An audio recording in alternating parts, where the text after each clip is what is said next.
Good morning. Thank you, everyone, for joining us today.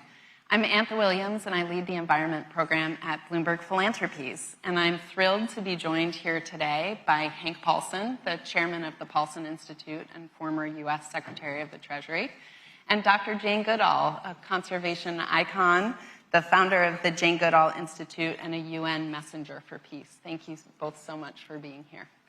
At Bloomberg Philanthropies, we're really proud to support biodiversity efforts as a core component of our oceans protection work around the world.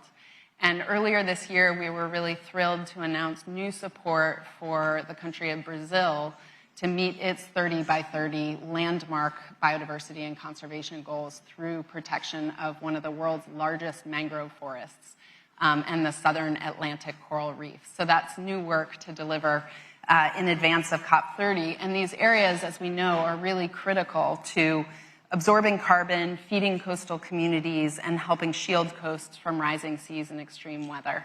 So these are critical for protecting people and nature. While the new work will have a really great impact on biodiversity and community livelihoods, there's so much more to get done, and that's what we're here to talk about today. Hank, I want to start with you. You have an important new report out this morning that you're launching here at the Bloomberg Philanthropies Global Forum. Your last Financing Nature report really provided the foundational analysis that helped underpin the first of its kind 30 by 30 biodiversity framework and treaty. So tell us about the findings of the report. Well, first of all, Antha, let me tell you, I'm honored to be here with you and with Jane. You know, I really admire the work you're doing with Bloomberg Philanthropies, particularly with the ocean. And Jane, you know, I view you, to me, you're an inspiration to me and so many others around the world for your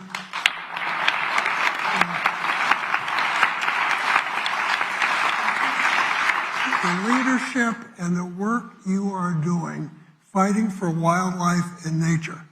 And I am a big believer that when it comes to conservation, it's hands-on work in the field, whether it's science or whether it's conservation programs that are the key to success.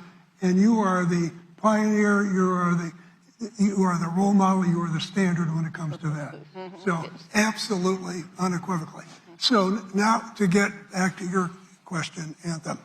First of all, just a little context, which is the biodiversity crisis is, in my judgment, in some ways more alarming than climate change because it is moving faster and it is more immediate, and it is, and we can quantify some of the costs, but there are the unknown that we can't quantify as we get past the tipping point and throw Mother Nature out of balance. What are the risks to humanity and the globe? So this is very key. Now to get to the report, as you said, our initial report done in 2020, and we've done a quick update in advance of the COP. And the reason we did it, the climate COP, is because it is key that biodiversity be integrated and be a key part of that COP rather than be treated as a stepchild. Absolutely key. Now, what did we find? And I'll try to go through this quickly because there's bad news and there's good news, and I'd like to spend more time on the good news than the bad news. But the bad news is alarming because what we found is things, rather than slowing down since the last report, the bad news is accelerating, right? We are on pace right now by the middle of this century to have extinguished half of the species on Earth. That is alarming. And the other thing, when you look at climate change, we're not going to come close to meeting the 1.5 degree threshold. The Earth is overheating, so what does that mean? We're going to have to spend more money investing in adaptation, resilience, and again, protecting nature is a critical part of that. Now, a lot of the report is focused on the economics. And it's hard to be accurate, absolutely accurate with economics, but if you don't put a price on nature, it's treated as zero and it's considered to be a free good. So we've done that, and when you look at the threat to to our economic security, it's also pretty significant. What we found is that over half of global output, $58 trillion, is either moderately or highly dependent on nature. And so, again, alarming. We have all kinds of specific examples there. Now, we look at the biodiversity funding gap. The first report was Financing Nature, Closing the Biodiversity Funding Gap. And what we've seen is rather than being closed, it's gotten wider. In 2020, it was roughly, $700 billion, which is the theoretical cost you need to spend every year to stop the destruction of nature. Now it's $950 billion. A lot of things contribute to it, some big, some small. One thing that's affected Jane big time is the U.S. has eliminated foreign aid. And so there was $375 million going to 19 countries for biodiversity. That's all been eliminated. That's $5.5 million to the Jane Goodall Institute, right? More than that, $5.5 million per year. That's what I'm saying. 4 years. And the 375 is per year too. So 5.5 per year, right? So we don't want, so there's plenty of numbers on the economic side. The other thing, before we leave, the bad news is, the other thing we found is that what we're finding is the fact that we're implementing climate and biodiversity in separate silos, we are needlessly and unintentionally destroying all kinds of prairie, woodland, killing millions of birds because we are laying down big solar panel fields and putting wind farms in places without the proper planning and without the proper siting and doing immense damage. But I've got to get quickly to the good news. And the good news is this. First of all, there's been amazing innovation in terms of new financing techniques. Amazing innovation. NGOs have done all kinds of things. Jane and her teams have done all kinds of things to show what works. So we've got the tools. All government's got to do is use those tools, right? You need to implement these in scale. So you need the proper incentives, regulations, and policies. That's good news. Another good news, which Jane and I talk about, is nature is resilient.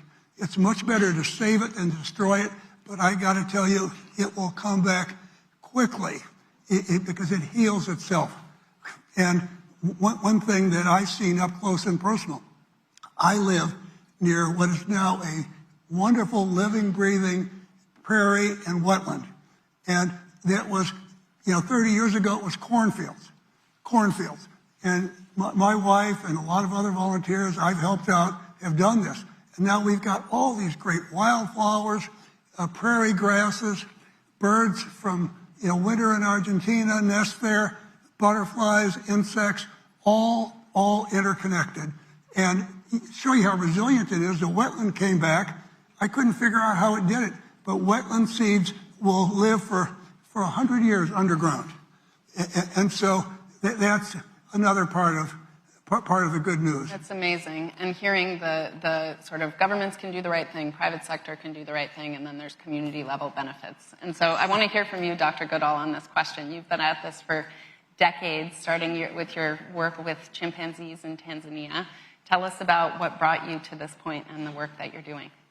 What brought me to the point of? All the work that you're doing. What motivated you to get involved here and tell us about the work that you're the work with the chimpanzees, ever since the age of 10, I dreamed that I would go to Africa, live with wild animals and write books about them. And I met the late Dr. Louis Leakey, famous paleontologist, and he's the one who said, would I go and study chimpanzees? The first person ever to study them in the wild. And what did I discover? I discovered how like us they are. We now know biologically, we share 98.7% of our DNA with them. But I was looking at things like postures and gestures, kissing, embracing, holding hands, patting one another, care for the young, Unfortunately, they have a dark side, like we do. They're capable of killing. They have a primitive war between neighboring communities over territory. And also, like us, they can be altruistic and compassionate. So that, I mean, the days out there in the forest were the best in my whole life. Out in the rainforest, seeing that ecosystem where everything is interconnected. Each little plant and animal species has a role to play. And learning about that has helped me understand about the loss of biodiversity. Because you find in an ecosystem, a small little thing may disappear, but that might have been the major food of another species. And so that species will disappear. And it goes like this until an entire ecosystem can be destroyed because one thread was pulled from the tapestry of life. So I learned about that, and thought I would stay there forever. We're still studying those same chimps, 65th anniversary this year. And I left because I realized at a conference that I hoped to start that right across Africa in chimp range, chimp numbers were dropping, forests were being destroyed. And I went to that conference. By then I had a PhD as a scientist. I left as an activist. I knew I had to do something, but I didn't know what. So I got some money from Geographic, by then there were 6 other field study sites to learn more about the chimpanzees, why they were disappearing. And it was pretty obvious: habitat destruction, bushmeat trade, shooting mothers so that you could sell the babies for pets, entertainment, and back then medical research. But at the same time, I was learning about the plight of so many Africans living in and around chimp habitat. And it came to a head when I flew over the tiny Gombe National Park, where we are still studying the chimpanzees in Tanzania. And when I arrived in 1960, it was part of that great equatorial forest belt stretching across Africa to the west coast. When I flew over in the mid-1980s, I was shocked. I mean, I knew there was deforestation, but I wasn't prepared to look at, basically from this small aircraft, it was a little island of forest, Gombe National Park, and all around the hills were bare.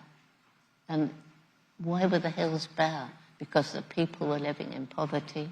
They were cutting down the trees to make some money from charcoal or timber, or to clear land to grow more food.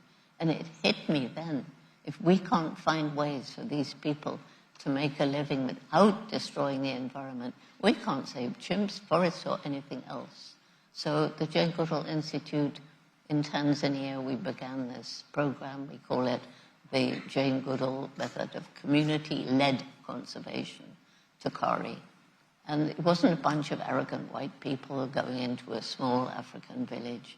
There were 12 around Gombe National Park, but a carefully selected team of 7 local Tanzanians. Didn't even have PhDs, they were no threat. And they sat down with the villagers and asked them what we could do to make their lives better. So they wanted more land to grow more food. Well, that meant restoring fertility to their overused farmland without chemicals. They wanted better health and education, and so we worked with the local Tanzanian authorities to improve clinics and schools. Then we managed to get some scholarships to give girls a chance of secondary education, because back then, 1994, there was not much opportunity for girls in rural areas to get a secondary education. We introduced family planning, all of this delivered by the local people, and we introduced what I felt was, and still feel, is one of the most important interventions, and that is microfinance. And I was really lucky because I met Muhammad Yunus in 1995, and he took me to Bangladesh, and he introduced me to the women who were the first recipients of tiny loans. And 3 of them I met separately. And when they told me about what it was like before they got this tiny loan, They cried. They wept tears. And it's been so important because if you get a loan and you pay it back, these were small, environmentally sustainable businesses like having some chickens or a seed nursery or coffee or something like that. If you pay it back, you're proud. You've done it. It's mine. And so that program now is in 104 villages throughout Chimp Range, and it's in 6 other African countries where JGI studies and conserves chimps. And the final thing, our conservation science program, led by Lillian Pintea, introduced GIS, GPS, and it's now some of the most modern technology to help in conservation, but keeping the work on the ground, the guys going out, following the chimps, writing notes, and then you put the two together, and it's pretty magical. That's a very rich connection of the community work to finance for nature, bringing in technology, government policy. It's incredible. Probably I should add to what you were talking about, because of that program, the villagers now understand that saving the environment isn't just for wildlife, it's for their future. And so they're now our partners in conservation. That's really important. Yeah. If you fly over it today, there's no bare hills anymore. Amazing, amazing progress. Well, on that note, I want to ask you both before we wrap up, given the many challenges that we face in scaling these kind of programs and making this real in governments that perhaps are moving in the wrong direction rather than the right direction, what gives you hope for the future of nature and biodiversity? And Hank, we'll start with you. Well, what gives me hope is what Jane talked about, is young people, right? Her Roots and Shoots programs, the things that I see my wife doing with young people. People are not going to want to save something that they don't value, right? And they're not going to value it if they don't understand it. And nature is so important. And it is so, you know, Wendy starts off, when she works with kids, she says, you may know your address. Tell me what watershed you live in. Understand what's going on around you. And so to me, that's what gives me hope. And I'll tell you, the other thing that gives me hope is Jane. So here she is, still doing it. Traveling all over the world. I was feeling sorry for myself traveling. And I said, much do you travel? She said, 300 days a year. Jane, do you want to offer a final word on what gives you hope? Well, the young people is number one, as you said. And our Roots and Shoots program began with 12 high school students in Dar es Salaam who were concerned about all kinds of things. And I said, well, get together your friends. We had a group of about 50 from 8 different high schools, and we decided, Roots and Shoots, okay, the main message, every single one of us, all over the world, every day we live, we make some impact. And all of us can choose wisely what kind of impact we make. What do we buy?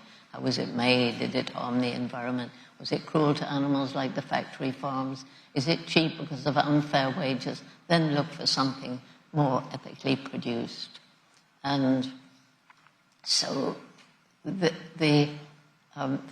reasons for hope, the young people getting to understand this, influencing their parents and their grandparents, and it's now in 76 countries with members from preschool, university, more adults joining, and they choose 3 projects, one to help people, one to help other animals, one to help the environment, because it's all interrelated. And they roll up their sleeves, they discuss their projects. You can't help but be hopeful when you go all around the world, as I do, and see these young people just determined. And then secondly, we've talked about the resilience of nature. And I've seen so many places where nature has come back to places we totally destroyed. And then thirdly, the biggest difference between us and highly intelligent animals is the intellectual rapid development of our brain. And we're clearly the most intellectual creatures to ever walk the planet, but we're not very intelligent. Intellectual, yes, but intelligent beings do not destroy their only home. And unless you want to go with Elon Musk to some far-off planet, this is our only home. And I propose to devote my life to doing what I can to help save it before it's too late. And science is coming up with innovative things like what we've been talking about, renewable energy and so on. There's solutions. That's what we're taking from this. I tell you, one other thing that gives me hope, I see my friends from Abu Dhabi here. So here they are in Abu Dhabi, spending all kinds of money to save nature, do good things in the global south. So again, they give me hope too. Partners, that's good.